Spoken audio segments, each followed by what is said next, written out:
Assalamualaikum warahmatullahi wabarakatuh. Halo Bapak Ibu guru hebat, salam dan bahagia. Bertemu kembali dengan saya, Andriani Triwulandari MPD, calon guru penggerak angkatan 7 dari SMA Negeri 6 Yogyakarta. Pada kesempatan ini saya akan memaparkan aksi nyata modul 1.4 Budaya Positif. Latar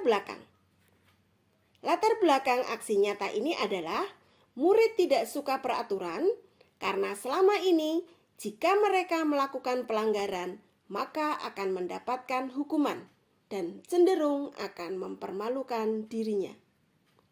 Tujuan.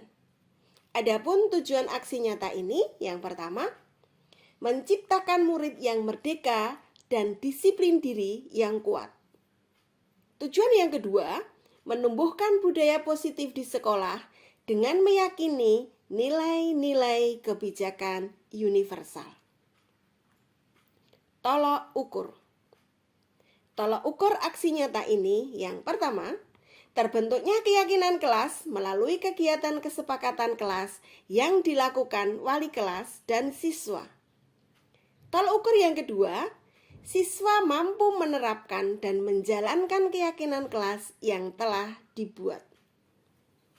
Adapun lini masa tindakan, langkah-langkah tindakan yang akan dilakukan yang pertama, menghadap kepala sekolah untuk menjelaskan pentingnya penanaman budaya positif dan keyakinan kelas di sekolah, serta minta izin untuk mendiseminasikan bersama rekan guru. Yang kedua, mengumpulkan rekan guru untuk melakukan diseminasi pemahaman materi budaya positif mengenai keyakinan kelas dan segitiga restitusi. Sedangkan yang ketiga, berkoordinasi dan berkolaborasi dengan wali kelas untuk membuat keyakinan kelas di kelas masing-masing. Dan yang keempat, merefleksi dan mengevaluasi keyakinan kelas yang telah dibuat. Dukungan yang dibutuhkan. 1. Kepala sekolah sebagai fasilitator. Saya dapat melakukan peran dan aksi sebagai guru penggerak atas izin dan dukungan kepala sekolah. 2. Rekan sejawat sebagai motivator. Merupakan bagian dari keluarga di sekolah yang mendukung dalam pelaksanaan aksi nyata. Ketiga, peserta didik sebagai mitra calon guru penggerak. Peserta didik dapat merefleksikan dalam melakukan aksi nyata. Yang keempat, orang tua murid dalam melakukan budaya positif di rumah. Dan yang kelima, diri sendiri sebagai eksekutor. Rasa malas kadang menghampiri. Untuk itu, dibutuhkan semangat untuk mewujudkan kegiatan guru penggerak yang sudah dirancang. Bapak Ibu guru hebat, berikut ini merupakan kegiatan diseminasi yang saya lakukan di sekolah mengenai pemahaman dan pengalaman budaya positif.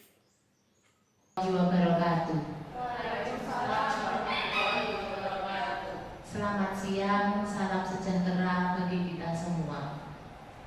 Ibu Siti Hajarwati, SPD, MPDSI yang terhormat, Bapak Ibu Wakil Kepala Sekolah SMA Negeri 6 yang saya hormati, Bapak Ibu peserta diseminasi modul 1.4 Budaya Positif di lingkungan kelas dan sekolah yang saya hormati. Alhamdulillahirabbil alamin.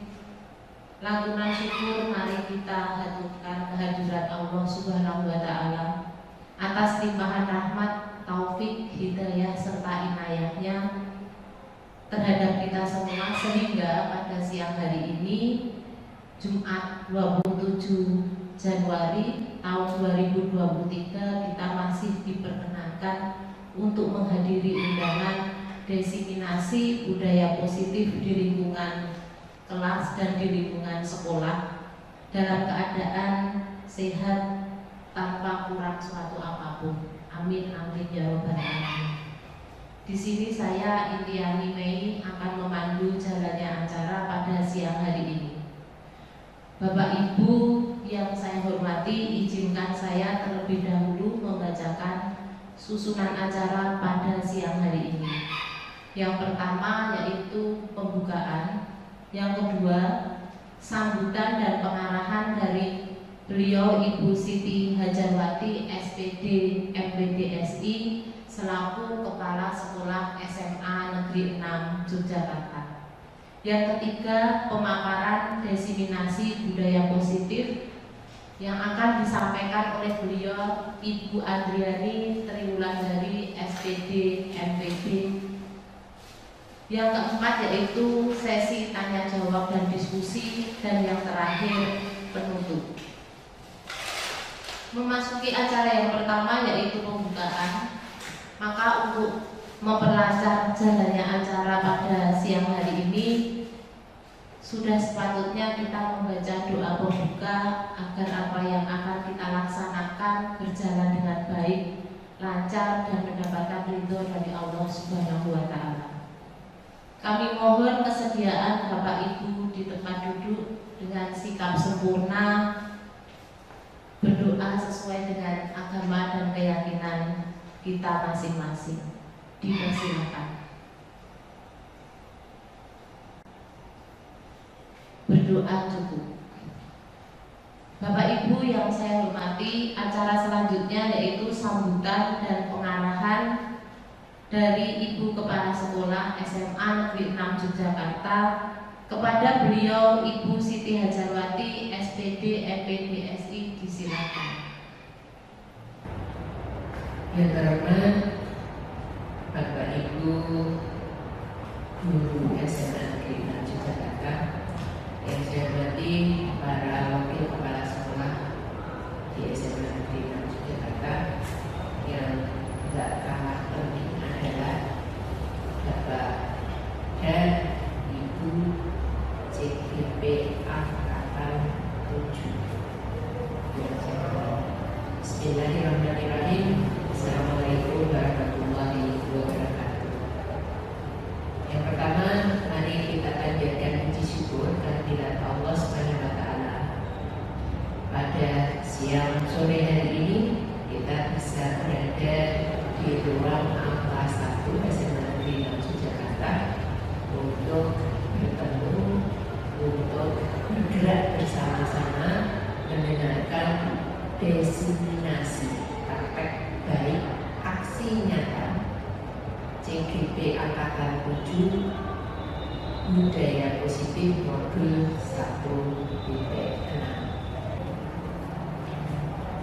Saya mengucapkan terima kasih kepada Ibu Andriani Triwulandari CGP Angkatan 7 saat ini akan menyampaikan kepada kita diseminasi aksi nyata modul 1.6 tentang budaya positif yang harus kita lakukan di kelas-kelas. Oleh karena itu, mari kita ikuti acara ini dengan baik.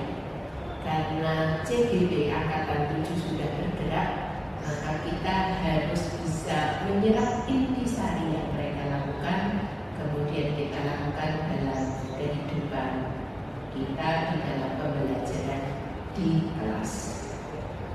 Sekolah sengaja mengadakan acara ini untuk mendukung secara optimal calon guru penggerak, terutama adalah Angkatan 7, agar tidak hanya bermakna kepada CGP Angkatan 7, tetapi juga bergerak dan bermanfaat untuk seluruh guru dan siswa yang ada di SMA Negeri 6 Jakarta.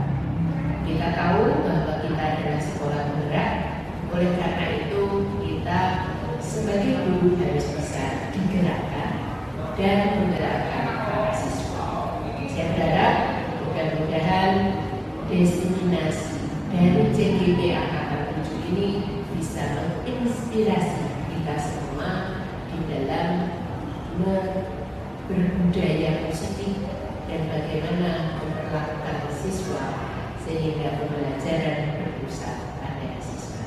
Demikian bisa kami sampaikan. Selamat mengikuti diseminasi ini dengan baik. Saya, kepala sekolah, berharap mudah-mudahan nantinya akan ada muncul CGP-CGP berikutnya menginspirasi kita semua. Saya berharap semoga pembelajaran di SMA Negeri 6 Yogyakarta semakin berpositif kita laksanakan, semakin berkualitas sehingga mendukung paradigma baru pembelajaran dari kurikulum Merdeka. Demikian yang bisa saya sampaikan. Terima kasih. Akhirul kalam. Assalamualaikum warahmatullahi wabarakatuh. Acara yang selanjutnya adalah pemaparan diseminasi budaya positif yang akan disampaikan oleh beliau Ibu Adriani Triwulandari SPD NPD. Kepada beliau kami persilakan.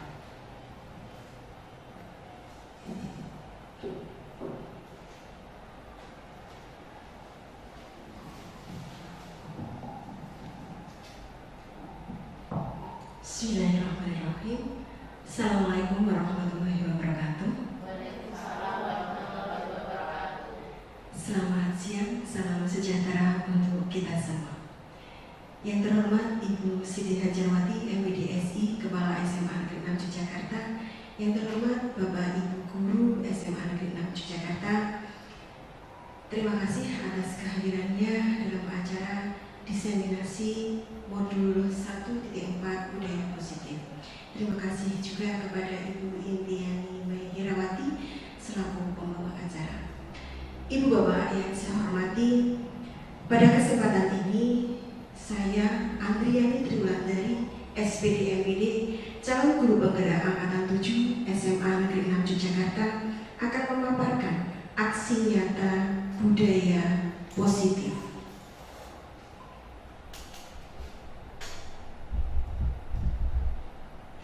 Selamat datang Bapak Ibu guru hebat. Mari belajar bersama, berkolaborasi, saling mendukung demi mewujudkan disiplin positif di sekolah kita tercinta SMA Negeri 6 Yogyakarta. Pada kesempatan ini, budaya positif ada 7 konsep utama pada modul ini. Untuk konsep utama yang pertama yaitu perubahan paradigma belajar. Kemudian untuk konsep utama kedua ada disiplin positif. Kemudian untuk konsep utama modul yang ketiga kebutuhan dasar manusia. Yang keempat ada motivasi perilaku manusia. Kemudian yang kelima ada posisi kontrol restitusi. Yang keenam ada keyakinan kelas, dan konsep utama yang terakhir nanti ada segitiga restitusi. Mari kita lihat satu persatu.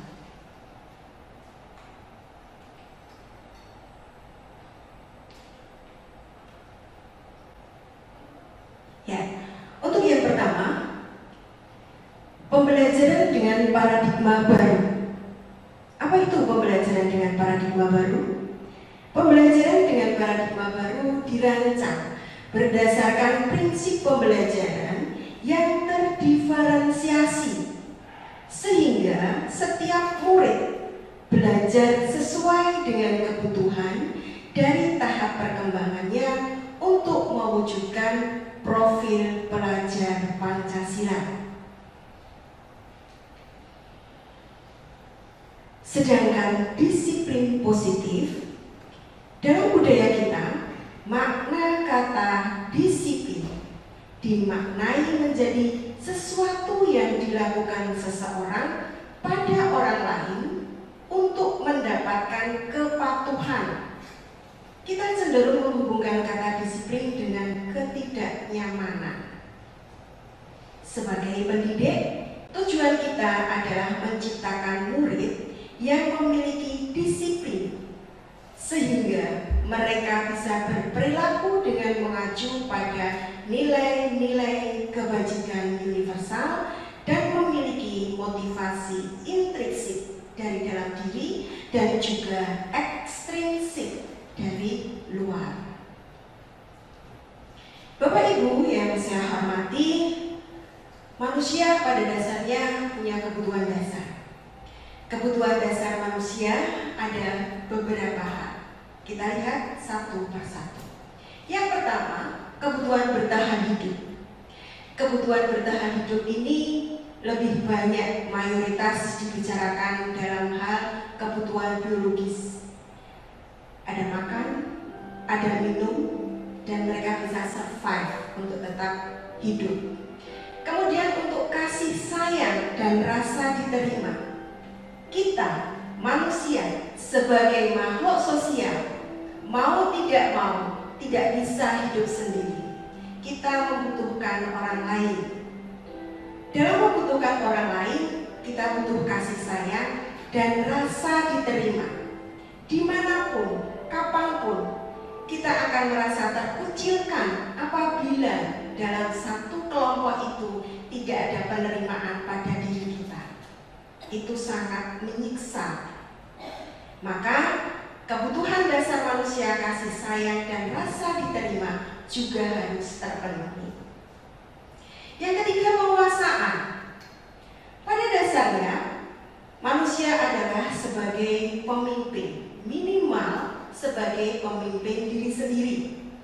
Seorang pemimpin itu pasti punya kekuasaan, entah itu dalam hal material maupun imaterial. Kemudian kebebasan. Dalam hal kebebasan sangat diperlukan oleh manusia. Dalam hal ini sebagai murid juga perlu kebebasan dalam hal dia menuntut ilmu, sehingga dia bisa berinovasi, bisa berkreasi semaksimal mungkin. Kemudian kesenangan. Kesenangan pada sisi yang lain, manusia ini butuh satu kesenangan. Kesenangan tidak mesti kesenangan yang berupa hura-hura. Kesenangan di sini rasa kepuasan apabila dia bisa melakukan sesuatu sesuai dengan apa yang dia inginkan. Nah, kemudian untuk berikutnya kita lihat motivasi perilaku manusia. Apa itu motivasi perilaku manusia? Motivasi merupakan dorongan yang timbul pada diri seseorang secara sadar atau tidak sadar untuk melakukan suatu tindakan dengan tujuan tertentu. Kenapa motivasi itu ada? Kita lihat ada beberapa macam motivasi atau sesuatu yang mendorong tadi. Yang pertama, menghindari ketidaknyamanan dan hukuman. Apa itu? Kita di sekolah ini, murid melakukan disiplin karena ia takut dihukum. Ini masih masuk pada motivasi ekstrinsik. Artinya murid tersebut melakukan sesuatu bukan karena dari dalam dirinya, tetapi itu masih takut nanti kalau dia kena hukuman. Kita lihat motivasi atau dorongan berikutnya. Di sini kita lihat mendapatkan imbalan atau penghargaan orang lain. Apa itu? Murid melakukan disiplin diri karena ia ingin mendapat imbalan. Ini masih merupakan motivasi ekstrinsik karena dia melakukan sesuatu karena ingin mendapatkan sesuatu juga, bukan karena pure murni dari dalam diri. Nah, kita lihat yang ketiga, menghargai nilai-nilai kebajikan diri sendiri. Di sini, murid melakukan disiplin diri karena sadar akan nilai kebajikan dirinya. Ini merupakan motivasi intrinsik. Berarti murid tersebut melakukan kedisiplinan, melakukan aturan, melakukan tata tertib yang ada. Itu dorongan dari dalam diri dan dia tidak menghargai mengharapkan pujian, dia tidak mengharapkan penghargaan, dia tidak mengharapkan hadiah dan yang lain-lain yang itu berasal dari luar dirinya. Tetapi itu kesadaran dirinya agar dia melakukan, benar-benar melakukan memang apa yang seharusnya dia lakukan. Berikutnya, konsep disiplin dengan identitas gagal. Apa itu konsep disiplin dengan identitas gagal? Karena nanti ada beberapa konsep disiplin. Di sini ada hukuman. Hukuman itu mayoritas menyakitkan. Kemudian yang terhukum itu merasa tidak nyaman. Murid merasa takut dengan adanya hukuman itu. Dan hukuman ini bersifat memaksa. Tidak sedikit kemudian nanti murid menyembunyikan kesalahan, dan ini nanti bisa berefek atau berakibat murid menjadi rendah diri. Sementara penghargaan, ternyata ada beberapa penghargaan yang itu memang efektif, tetapi ada juga penghargaan yang memang kurang efektif.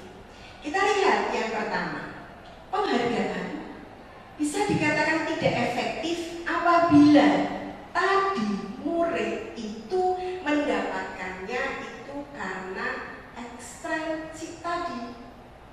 Kemudian merusak hubungan, bisa saja ini ada kompetisi, tetapi kompetisi ini bisa saja kompetisi yang tidak sehat.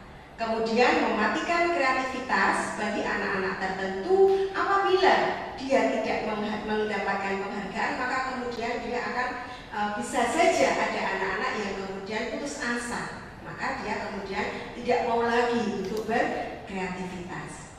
Kemudian menghukum dengan sistem ranking. Ada kalanya dalam satu ranking, dalam satu sistem seperti itu, untuk anak-anak yang mendapat ranking bagus dia bangga. Tetapi untuk anak-anak yang di bawah, ranking mereka di bawah, kita terkadang bisa merasakan bagaimana perasaan dia. Kemudian merampas hak menghargai dirinya. Karena tadi, saya di ranking paling bawah, berarti saya ini di sini paling tidak bisa, dan seterusnya dan seterusnya. Itu yang dimaksud seperti itu. Kemudian selain ada konsep disiplin dengan identitas gagal, ada juga konsep disiplin dengan identitas sukses. Apa itu, kita lihat?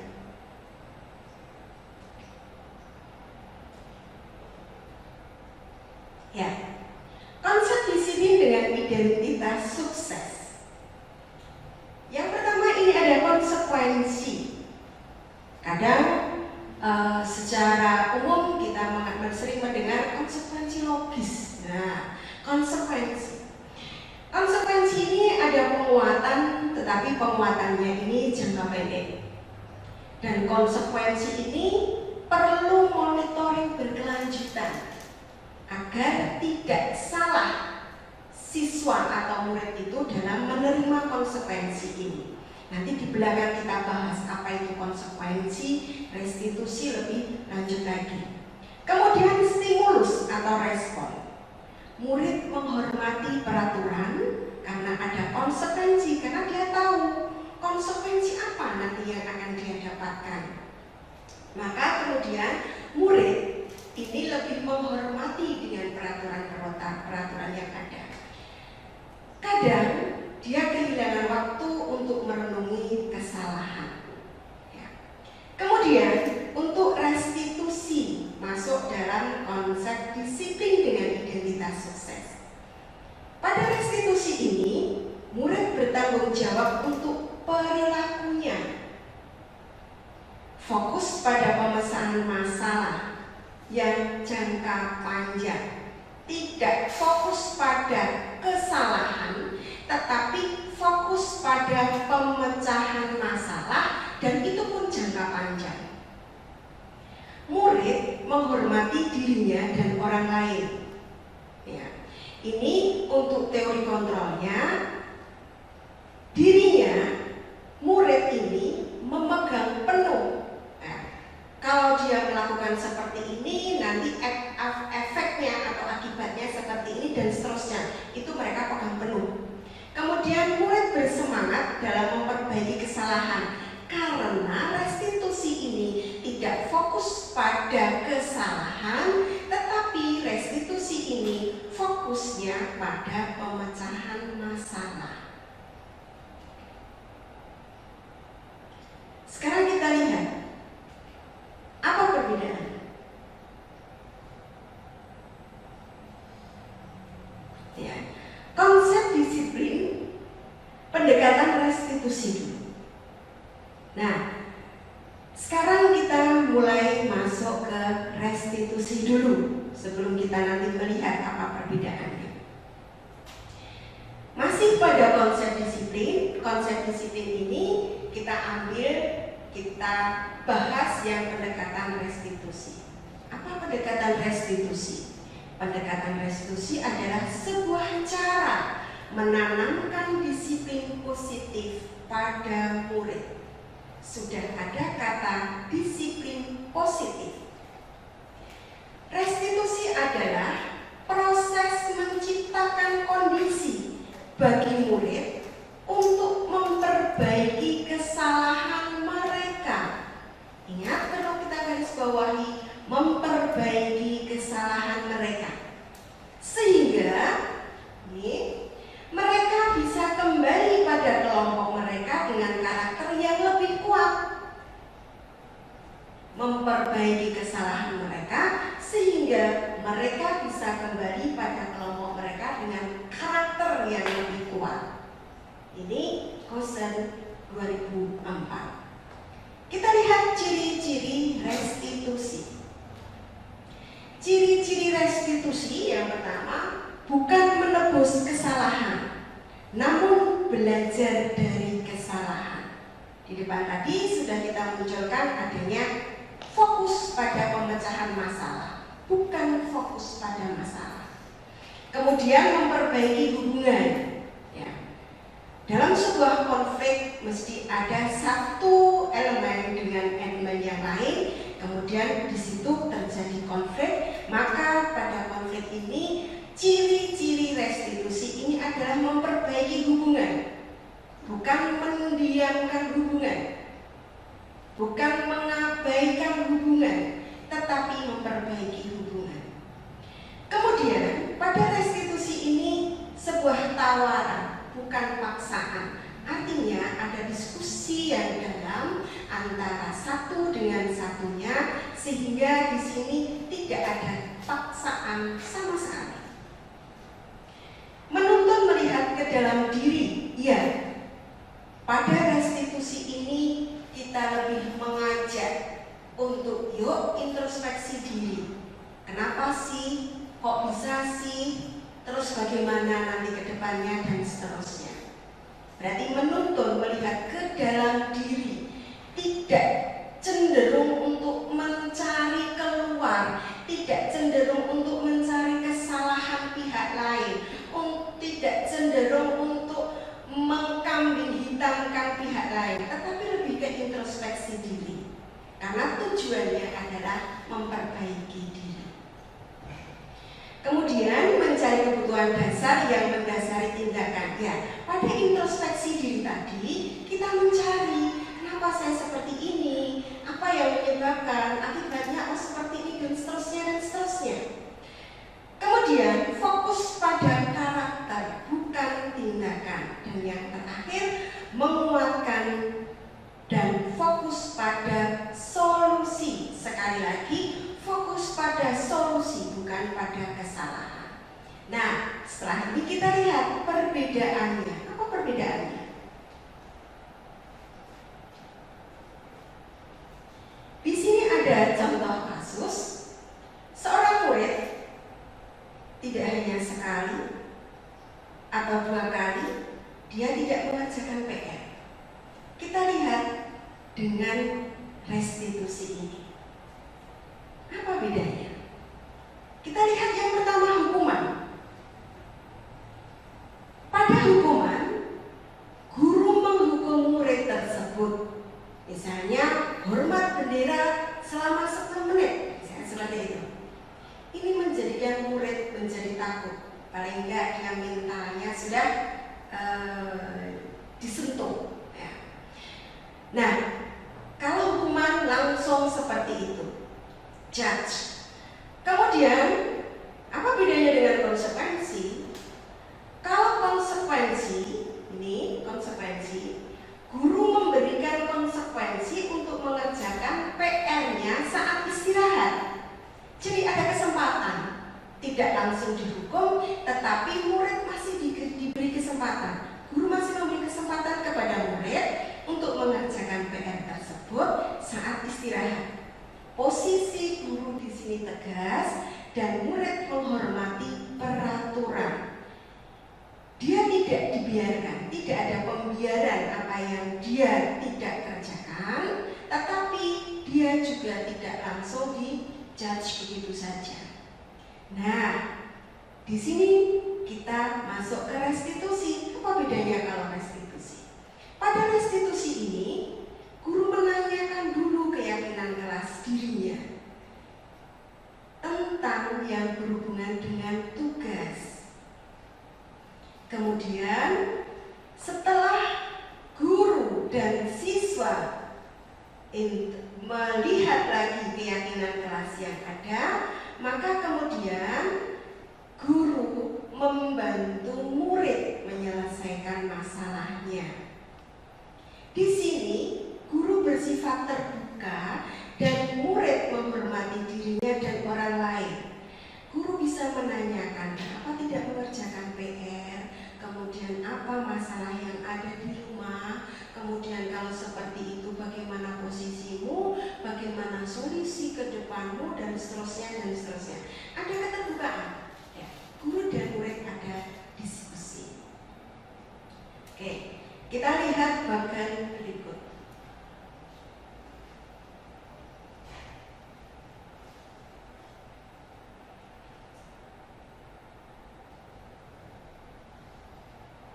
Ya, ada 5 posisi kontrol restitusi. Ya. 1, penghukum. Tadi kita sudah berbicara tentang penghukum. Bagaimana ada seorang siswa yang tidak mengerjakan PR, langsung gurunya, oke sekarang kamu hormat bendera 10 menit. Langsung dihukum. Kemudian ada pembuat rasa bersalah. Kalau pembuat rasa bersalah ini ada setahap lebih longgar daripada penghukum. Kamu tidak mengerjakan PR, terus kemudian kamu sudah sering tidak mengerjakan PR, dan terus ada membuat si murid ini merasa bersalah. Sudah ada tindakan seperti itu.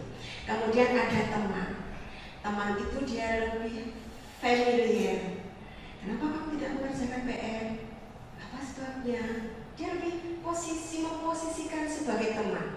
Oke, mau besok kerjakan, ya, dan seterusnya dan seterusnya. Kemudian pemantau. Pada pemantau ini, guru itu sudah mengamati, ada proses pengamatan di situ. Murid ini tidak mengerjakan PR-nya tidak hanya sekali ini. Tidak hanya 2 kali ini, tidak hanya 1 mata pelajaran, tidak hanya 2 mata pelajaran, sudah mulai ada pemantauan. Ya. Terus kemudian, tetapi di situ belum ada keterbukaan yang komplit. Nah, pada tahap manajer, guru sebagai manajer ini, ya, guru sebagai manajer, kalau di sini kasusnya adalah murid sering terlambat, maka pada posisi guru sebagai manajer, dia akan menanyakan, kamu kenapa sering terlambat? Kamu ke sekolah naik apa? Kalau bangun jam berapa? Siapa yang mengantar kamu ke sekolah? Pekerjaanmu di rumah apa saja? Dan seterusnya dan seterusnya. Kemudian setelah itu, setelah murid dan guru ada diskusi, ada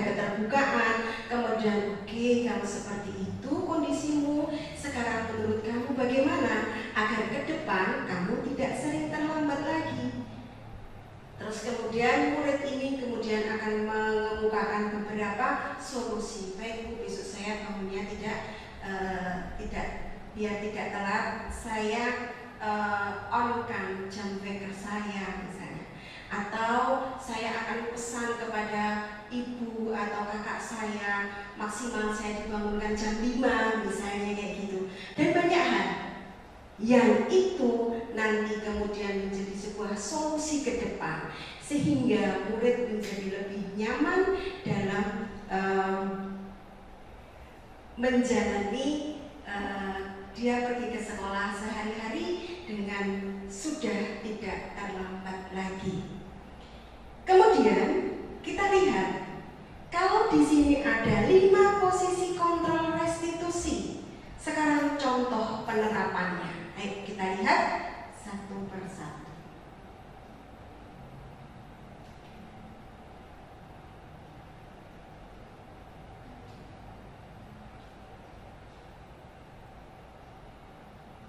Ya, setelah tadi kita berbicara tentang posisi kontrol, kita mau melihat sekarang contohnya apa sih, gitu ya?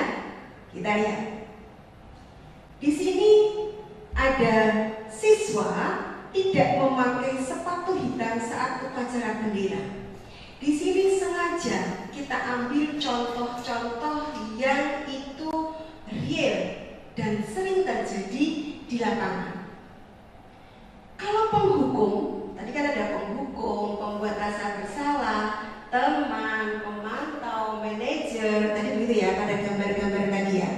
Nah, kalau pada penghukum, guru akan mengatakan patuhi aturan sekolah, lalu berdiri di depan barisan sana. Nah, suruh berdiri di barisan paling depan. Kalau terkadang barisan yang menghadap sinar matahari, nah itu tambah hukumannya, itu sudah dihukum tambah dihukum lagi, itu ya penghukum. Kemudian sama-sama dia tidak menggunakan sepatu hitam karena pada kesepakatan itu kalau upacara itu murid menggunakan sepatu warna hitam. Apabila dia tidak menggunakan sepatu warna hitam, kemudian di sini kontrol restitusinya ada pembuat rasa bersalah. Di sini contohnya pada sini, berapa kali Bu Guru harus memberitahu kamu, Bu Guru kecewa sama kamu. Murid itu merasa bersalah. Berapa kali Bu Guru sudah, berarti sudah berkali-kali. Apalagi ditambah Bu Guru merasa kecewa dengan kamu, berarti kan ada sesuatu yang, aduh Bu Guru kok ini sama saya, kecewa dengan sikap saya. Kemudian kalau yang ketiga, posisi kontrol yang ketiga di restitusi ini, dia memposisikan sebagai teman. Nih, ayolah yang tertib, buat Bu Guru bangga. Kali ini tidak apa-apa kamu salah. Jadi di situ sudah agak longgar ya. Ayolah yang tertib, Bu Guru bangga. Kali ini tidak apa-apa kamu salah. Nah, posisi dia sebagai teman. Kemudian lebih naik lagi sebagai pemantau.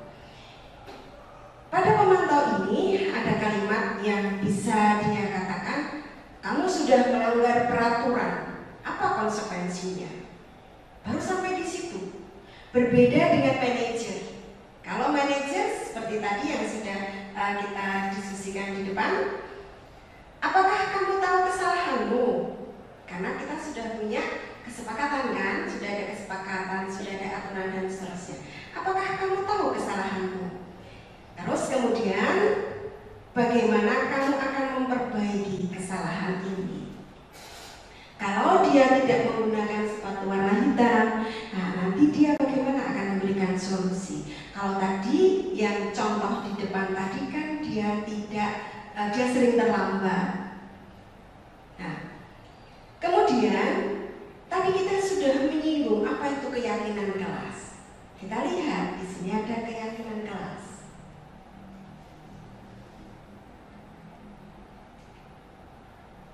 Ya.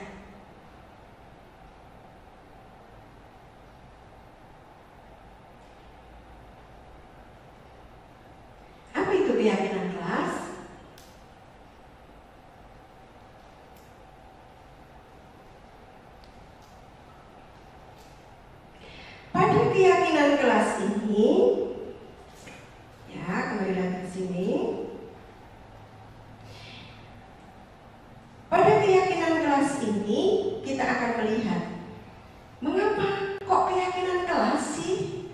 Mengapa kok tidak peraturan kelas saja? Sekarang kita analogikan, mengapa kita memiliki peraturan tentang penggunaan helm pada saat mengendarai kendaraan roda 2 atau motor? Atau yang sekarang saat ini masih berlangsung juga, mengapa kita memiliki peraturan tentang penggunaan masker dan mencuci tangan setiap saat? Ya. Kita lihat pada keyakinan kelas itu tidak datang sendirinya. Keyakinan kelas yang membuat bukan gurunya, keyakinan kelas yang membuat bukan siswanya, keyakinan kelas yang membuat bukan karyawannya, keyakinan kelas yang membuat bukan wali kelasnya, keyakinan kelas yang membuat bukan kepala sekolahnya. Tetapi keyakinan kelas ini dibuat bersama-sama, terbuka. Ya, ada beberapa langkah dalam membuat keyakinan kelas. Yang pertama, di sini ada diskusi tentang peraturan. Jadi sebelum membuat keyakinan kelas, ya, sebelum menentukan keyakinan kelas, itu ada diskusi. Semua boleh interupsi, semua boleh mengusulkan. Semua di sini ada guru, ada siswa, semua harus terlibat, tidak bisa sepihak. Setelah dirumuskan bersama-sama satu kelas ini setelah ada diskusi, kemudian dirumuskan peraturan. Karena kan banyak sekali, setiap siswa mesti mengusulkan. Ada yang mengusulkan 1, ada yang mengusulkan 2, ada yang itu bisa diterima oleh seluruh kelas, ada yang tidak bisa diterima oleh seluruh kelas sehingga harus di-delete atau harus dihilangkan. Nah, disinilah fungsi merumuskan peraturan keyakinan kelas. Setelah terbentuk, kemudian keyakinan kelas itu kemudian ditulis dalam sebuah kertas atau papan dan itu ditempel di kelas.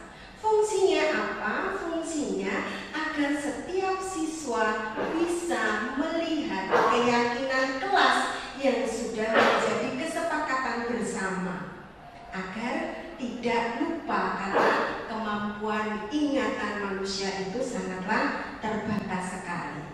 Ini ya, ini contohnya, ini di kelas 10 itu contohnya.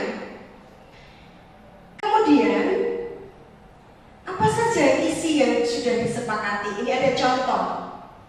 Saling menghargai. Di kelas itu saling menghargai. Saling menghargai apabila yang satu sedang berbicara, bagaimana sikap yang lain. Saling menghargai bagaimana kalau temannya sedang tidak nyaman, tidak enak badan, dan seterusnya banyak hal. Saling menghargai sesama teman. Kemudian setelah itu menghormati guru. Ya, kenapa menghormati guru perlu ditulis di situ? Karena masih ada beberapa terkadang siswa menjadi lupa. Menghormati guru yang paling esensi, paling dasar. Apabila guru sedang menerangkan di depan kelas atau menjelaskan di depan kelas, terkadang siswa itu lupa sehingga dia asik dengan temannya sebelah atau asik dengan gadgetnya sendiri. Maka di situ ditulis di sini menghormati guru, baik itu dalam pembelajaran maupun apabila dalam di luar kelas. Jadi ini baik di dalam kelas maupun di luar kelas. Belajar dengan semangat, saling mengingatkan. Karena dalam satu kelas itu beraneka macam permasalahan yang anak-anak hadapi, sehingga terkadang ada beberapa anak yang perlu untuk disemangati. Kemudian di situ ada senyum, sapa, salam, sopan, santun. Bagaimana kalau ketemu temannya, ya, bagaimana menyapa, bagaimana memberi senyum, ya. Itu perlu diingatkan karena terkadang anak-anak itu juga lupa, ya. bagaimana dia ketemu temannya tidak nyapa, terus senjil jalan, atau mungkin tidak memberi senyum, dan seterusnya. Kemudian disiplin waktu. Disiplin waktu itu mulai dari masuk kelas, mulai dari menyelesaikan tugas-tugas yang diberikan oleh Bapak Ibu guru, dan seterusnya. Menjaga kebersihan ini juga menjadi kesepakatan kelas. Gemar membaca, karena bagaimanapun juga dalam satu pembelajaran perlu ini untuk mendalami materi-materi. Dan yang terakhir, di kelas itu ditulis gotong royong, saling bahu-bahu, saling bantu-membantu. Ya, bagaimana pembentukan keyakinan kelas? Ada beberapa indikator atau ada beberapa yang harus dilakukan. Yang pertama, lebih abstrak dari peraturan, tidak saklek. Ya. Kemudian lebih berupa pernyataan universal, kemudian dibuat dalam bentuk positif. Sedikit saja agar mudah diingat, tidak usah banyak sekali masuk kalau telat 10 menit harus begini, kalau tidak perlu seperti itu. Tapi tadi cukup menghargai waktu, itu sudah banyak mencakup di situ. Jadi sedikit saja agar mudah diingat. Kemudian sesuai dengan kondisi kelas dan sekolah agar mudah diterapkan, nggak usah muluk-muluk. Kemudian semua warga kelas dilibatkan saat membuat. Tadi sudah ya. Oke. Kemudian di sini tadi kita sudah berbicara tentang segitiga restitusi, apa itu restitusi, kemudian posisi kontrol restitusi yang ada 5 tadi. Nah, kemudian di sini kita lihat pada segitiga restitusi.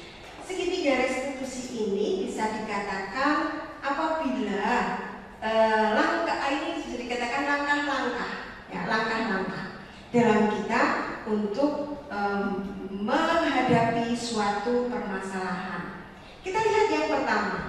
Yang pertama adalah menstabilkan identitas.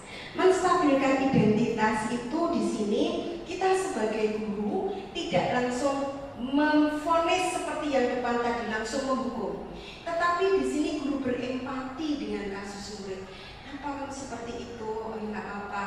Semua orang pasti pernah berbuat salah, dan seterusnya dan seterusnya. Oke, sudah ya, kamu pokoknya tidak harus terpuruk di sini, kamu harus, dan seterusnya dan seterusnya. Menstabilkan identitas. Kemudian validasi tindakan yang salah. Maksudnya begini. Setiap kelakuan siswa, entah itu menyimpang atau melanggar, itu mesti mereka punya alasan. Jadi kita sebagai guru perlu mendengarkan kenapa dia terlambat, kenapa dia tidak mengerjakan PR, kenapa pada hari Senin dia menggunakan sepatu yang tidak berwarna hitam, dan seterusnya. Kemudian menanyakan keyakinan kelas.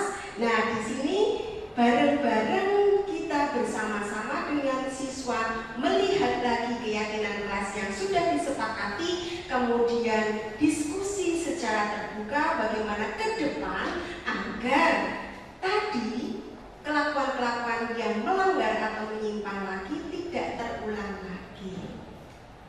Nah, di sini ada contoh video pada waktu guru mengadakan segitiga restitusi. Kita lihat.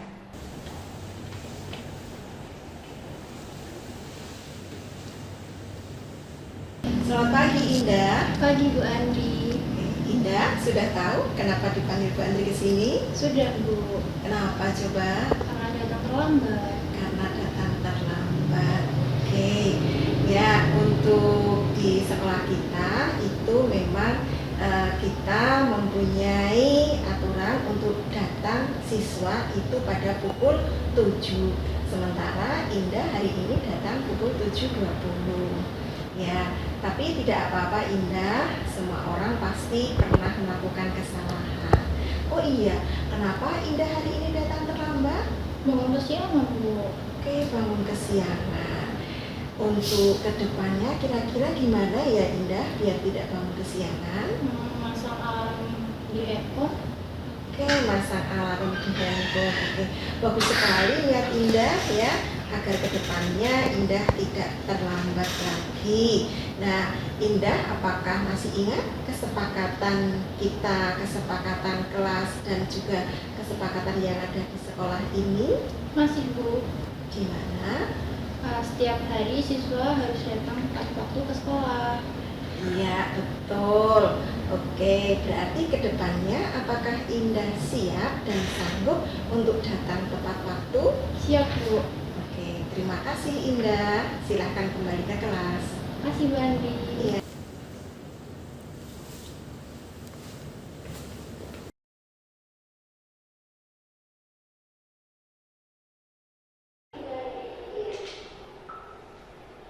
Ya, ini penerapan segitiga restitusi di mana seorang siswi yang bernama Indah ini dia sering berangkat dengan terlambat datang ke sekolah. Oke, satu lagi. Selamat pagi Ricci. Oke, silakan duduk. Ricci, Bu, Ricci sudah tahu kenapa dipanggil Bu Andri ke sini? sudah tahu Bu. Kenapa coba? Itu karena saya menggunakan sepatu yang tidak hitam kan Bu. Iya, betul. Jadi hari ini Ricci tidak menggunakan sepatu berwarna hitam.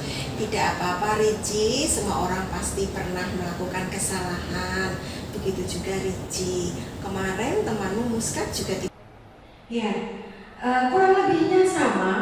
Di sini ada siswa yang bernama Ricci. Dia tidak menggunakan sepatu berwarna hitam sehingga penerapan segitiga restitusinya tadi seperti yang kita lihat yang hanya sekilas tadi itu. Oke. Nah, kita lihat kesimpulan dari semua ini adalah disiplin positif. Hendaknya guru memiliki standar kepribadian profesional dan sosial yang baik, di mana guru mampu merefleksikan pada posisi kontrolnya saat ini.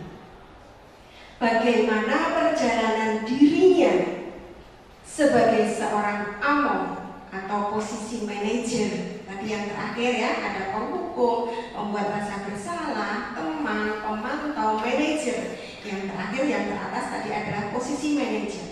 Jadi bagaimana seorang guru sebagai seorang among atau posisi manajer di sini menuntun murid menjadi insan yang mandiri, merdeka dan bertanggung jawab. Nah, itu yang bisa saya sampaikan untuk budaya positif kita. Semoga apa yang saya sampaikan pada siang hari ini bisa untuk menambah wacana Bapak Ibu semua dalam bersama-sama kita menegakkan budaya disiplin positif di SMA Negeri 6 Yogyakarta. Terima kasih. Saya akhiri, waktu saya kembalikan ke pembawa acara. Terima kasih. Ya. Terima kasih kepada Ibu Andriani Triwulandari yang sudah menyampaikan pemaparannya tentang budaya positif baik yang ada di kelas maupun di sekolah. Semoga menambah wawasan Bapak Ibu guru dengan cara menghadapi permasalahan-permasalahan tentang kedisiplinan ataupun karakter-karakter anak yang masih kurang sesuai dengan nilai dan norma. Bapak Ibu, untuk selanjutnya yaitu sesi tanya jawab kepada Bapak Ibu guru, kami persilahkan jika ada yang ditanyakan atau mungkin ada yang menambahkan, kami persilahkan untuk bertanya. Kami persilahkan. Ya, silakan untuk penanya pertama kami persilahkan kepada Bu Wahyu. Ini di sini Ibu Guru Sejarah dan yang kedua Bu Aris. Nah, Bu Aris ini Ibu Guru Ekonomi. Kami persilahkan yang pertama Bu Wahyu.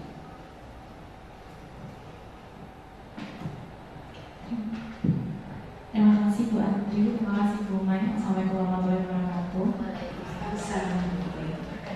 Sebenarnya menarik sekali penjelasan dari Bu Andri terkait dengan budaya positif.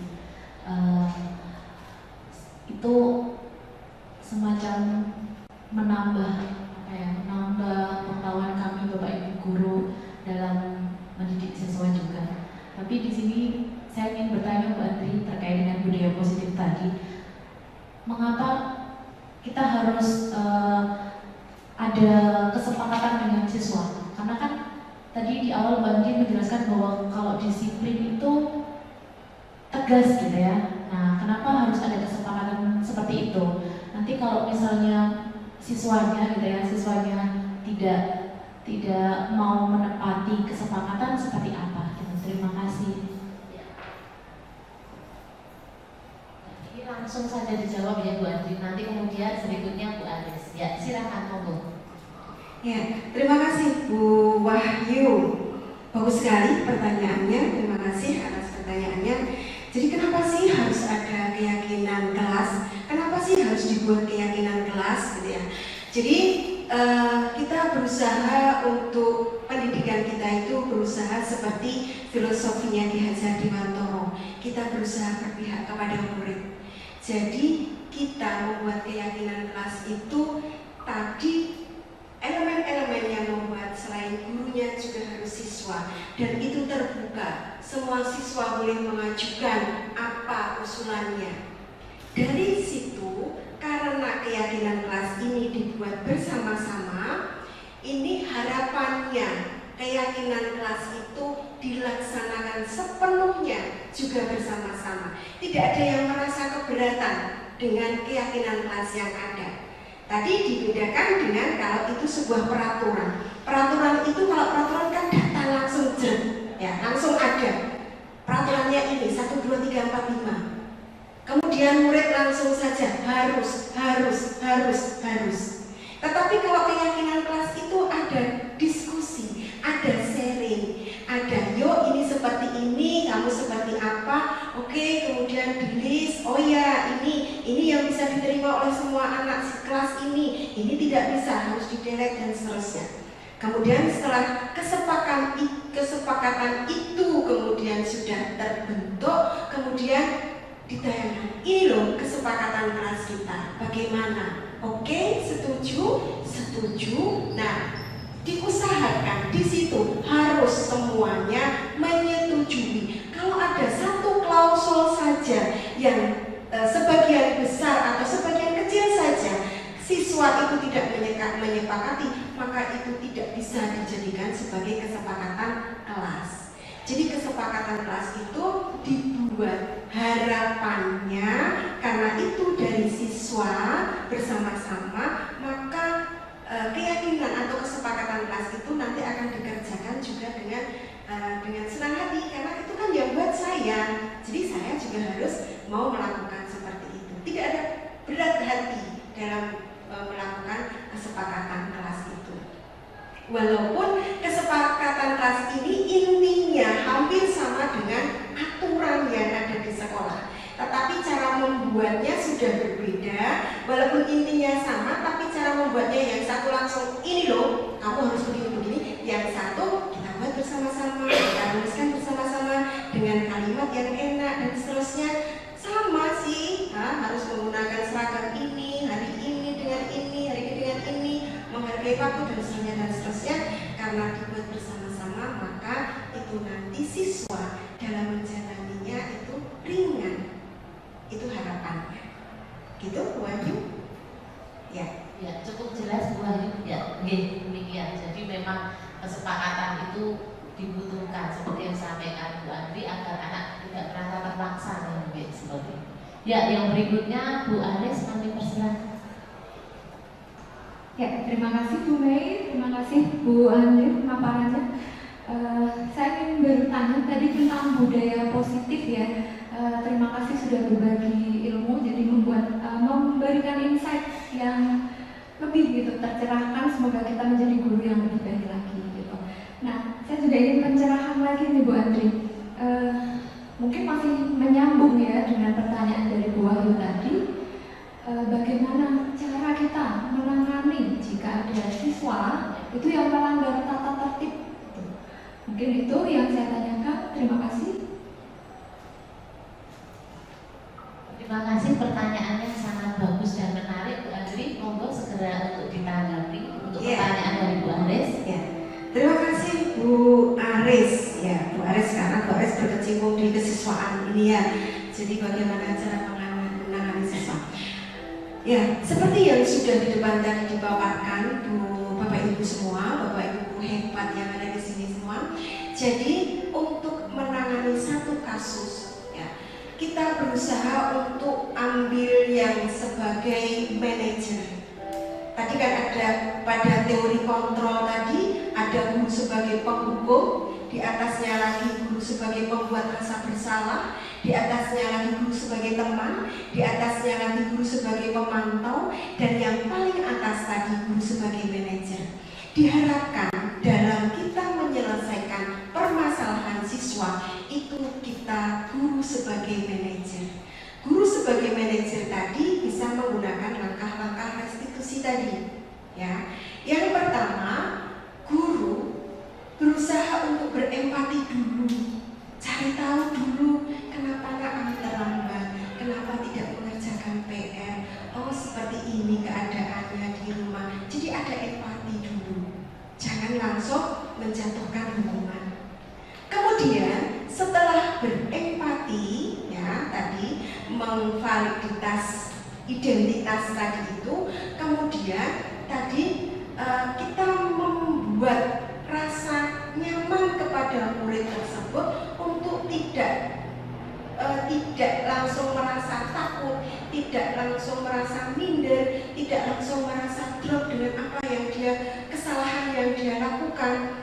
Ya, tadi dengan pada waktu contoh pada restitusi tadi, oh iya nak, semua orang pasti pernah melakukan kesalahan, tidak apa-apa. Tapi, nah, jadi ada rasa ayem dulu, siswa itu mendapatkan rasa ayem dulu. Walaupun kemudian tadi yang terakhir, oke, kalau kamu sudah seperti ini, terus kemudian apa yang sudah kamu lakukan, kamu, oh iya Bu, saya melakukan pelanggaran ini seperti ini. Oh ya, kalau sudah seperti itu, apa langkah kamu? Kalau tadi di depan dicontohkan pada waktu anak sering datang terlambat, dicontohkan, ya saya akan berusaha ke depannya untuk menghidupkan jam beker. Jadi bisa bangun sebelum jam 5 misalnya, atau dia juga akan pesan kepada orang tuanya atau kakaknya untuk membangunkan lebih awal. Dan banyak hal yang kemudian itu solusi, dan solusi itu datang dari dirinya sendiri. Kita sebagai guru, sebagai among tadi, ya kita sebagai among, ya mengawal saja, memfasilitasi saja. Dan dari situ sebenarnya siswa itu memecahkan permasalahannya sendiri. Masalah yang dia hadapi kita buka bersama-sama, karena tadi kan guru juga terbuka. Terus kemudian, oh iya, kemudian kalau seperti ini bagaimana? Jangan guru yang kemudian kamu harus begini. Kita lihat dulu situasi, kondisi yang ada di rumah mereka masing-masing, sehingga permasalahan yang ada, kita tidak berfokus pada permasalahan, tetapi kita berfokus pada solusi pemecahan dan kedepannya agar lebih baik lagi. Gitu Bu Aris. Oke, sudah jelas Bu Aris. Jadi bagaimana ketika anak itu melanggar, ada tahapan-tahapannya dalam restitusi, sehingga menjadikan kita lebih menjadi guru yang simpati dan empati kepada setiap peristiwa yang dialami oleh peserta didik kita. Ya, Bapak Ibu, terima kasih atas pertanyaannya. Kemudian Bu Andri juga tanggapannya yang cukup jelas, kemudian mempercerah dan menambahkan ilmu bagi kita semua tentang bagaimana cara kita mensosialisasikan budaya positif, baik itu di kelas maupun di sekolah. Semoga ilmu yang kita peroleh dari Ibu Andriani bisa kita tularkan kepada rekan-rekan yang lain, termasuk bisa kita terapkan ketika menghadapi permasalahan-permasalahan selama kita mendidik maupun mengajar peserta didik kita di SMA Negeri 6. Bapak Ibu, rangkaian kegiatan pada siang hari ini telah kita lewati dengan baik. Tiba saatnya setelah sesi tanya jawab, maka acara berikutnya yaitu penutup. Ada yang mau disampaikan lagi Bapak Ibu? Ya, cukup ya, tidak ada yang ditanyakan, maka akan kita tutup rangkaian kegiatan pada siang hari ini. Sebelum kita tutup, marilah Bapak Ibu kita berdoa dengan sikap sempurna di tempat duduk kita, berdoa sesuai dengan ajaran agama dan keyakinan yang dianut. Berdoa dipersilahkan.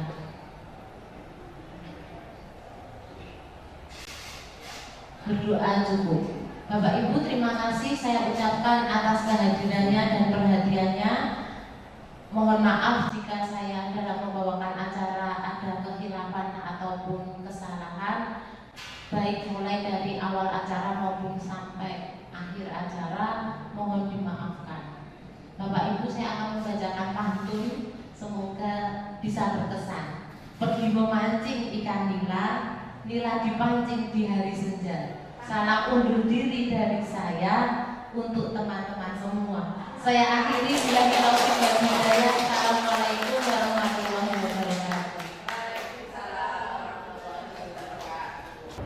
Yang terhormat Bapak Ibu guru SMA Negeri 6 Jakarta, yang saya hormati para wakil kepala sekolah di SMA Negeri 6 Jakarta, yang tidak kalah penting adalah Bapak dan Ibu CGP Angkatan 7 yang saya hormati.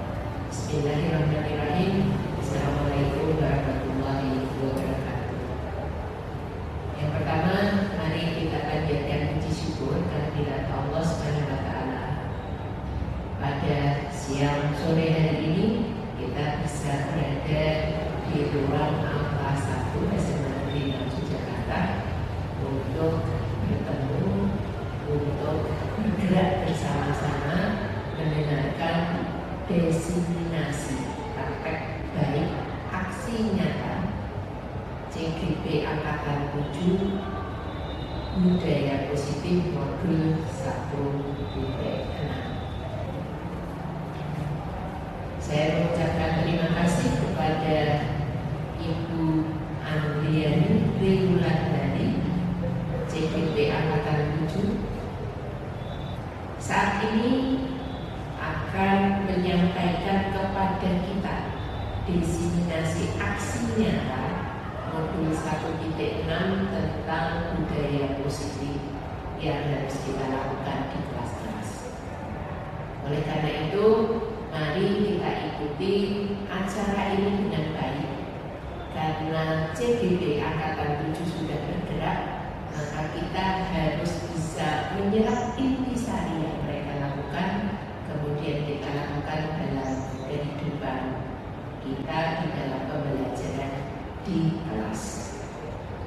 Sekolah sengaja mengadakan acara ini untuk mendukung secara optimal calon guru penggerak, terutama adalah Angkatan 7, agar tidak hanya bermakna kepada CGP Angkatan 7, tetapi juga bergerak dan bermanfaat untuk seluruh guru dan siswa yang ada di SMA Negeri 6 Jakarta.